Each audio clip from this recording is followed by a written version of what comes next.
and it will take you to all the videos that I have up on YouTube.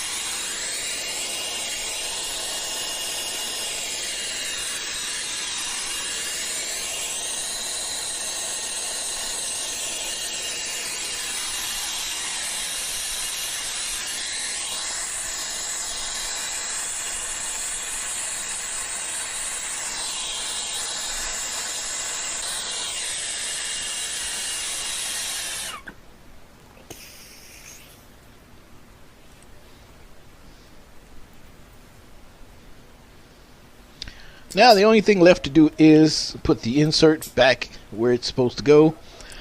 So actually what I do, my little trick is I cut the insert, just cut it and make a split. Now you can see all I have to do is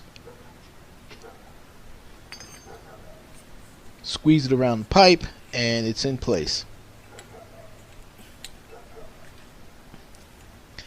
And just in case if someone out there that's watching this is interested and wondering what is a dielectric union, well, the dielectric union is designed to keep two different metals from touching each other.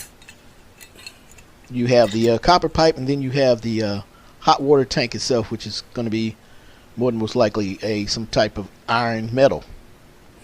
So we don't want these two metals to touch because it causes electrolysis, and this will cause one metal to corrode a lot faster than the other, and this is the reason for a dielectric union.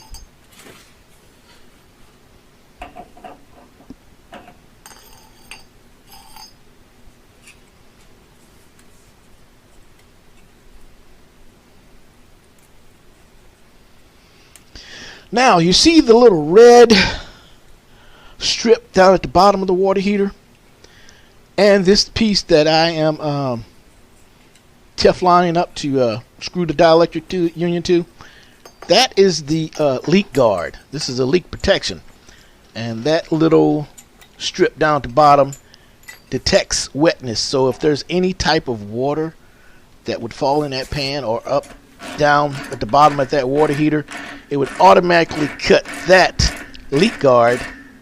It would cut that off, and that would cut the water off to the water heater to help prevent from flooding your home. Down here, which I'm right just outside of Houston, and I've done a lot of work down in Houston, a lot of the water heaters here are in the attic. I don't know why.